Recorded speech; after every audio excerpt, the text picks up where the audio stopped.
I want you to imagine a city, 4,000 years old, but with public works so advanced they could give some modern ones a run for their money. Now, this isn't science fiction. This is the Indus Valley civilization. And today, we're digging into the secrets of their incredible society. A mystery that has honestly stumped historians for decades.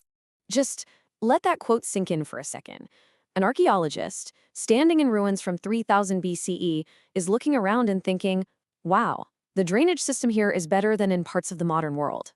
That's not just some random comment. That right there is the central puzzle of the Harappan civilization. How on earth did a Bronze Age society get so sophisticated? So yeah, how did they do it? It feels almost impossible, doesn't it? But the clues are right there, hiding in plain sight in the ruins. In this explainer, we're going to follow that evidence, piece by piece, and uncover the absolute genius of these ancient innovators. So where do we even start? Well, our first clue isn't some tiny artifact we dug up. Nope.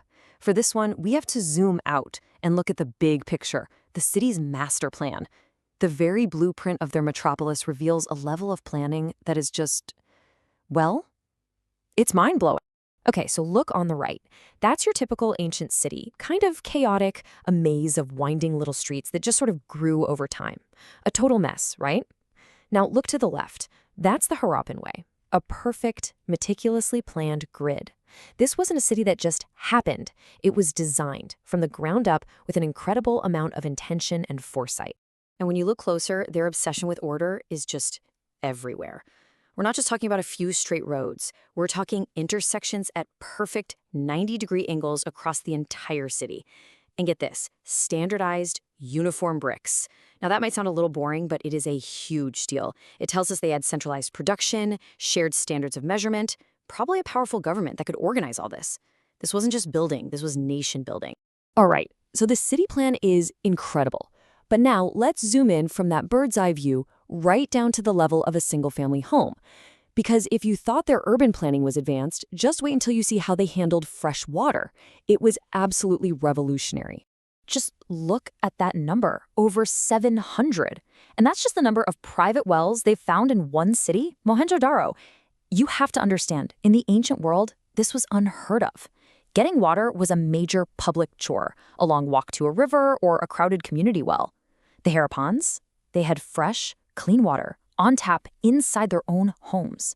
The level of privacy and convenience was just, it was unparalleled. And, this was about so much more than just convenience. By giving pretty much every household its own protected water source, they pulled off a public health miracle. I mean, think about it. With less reliance on public water sources that could be contaminated, you're massively cutting down on waterborne diseases. They were literally engineering a healthier, stronger society, one well at a time. It's genius. Getting clean water into the homes was one thing, a monumental achievement for sure.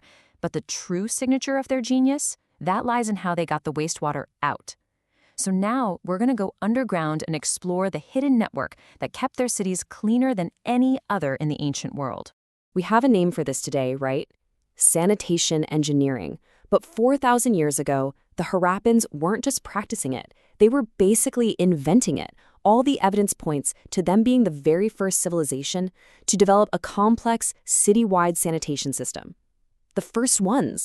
So let's just follow the journey of that wastewater. It starts inside the home, often in what might be the world's first indoor bathrooms with actual toilets. From there, it flows out through these cool terracotta pipes into covered drains that line the streets.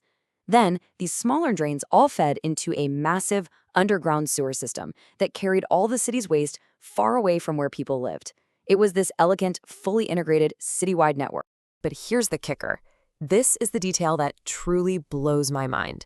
They didn't just build this incredible system and then walk away. They built it to last. Archaeologists have found brick-lined manhole covers and special inspection points all over the city. This shows such incredible foresight. They knew that any system needs upkeep, that drains get clogged, so they weren't just building for today, they were engineering for generations. Okay, let's pull back. We've seen their master plan cities, their private water supply, and this revolutionary sanitation. But what does it all mean? What is this echo from a 4,000-year-old civilization really telling us? Why does it still matter? The bottom line is, the Harappans were visionaries. They were so far ahead of their time, it's almost hard to believe. They didn't just build settlements, they engineered entire environments.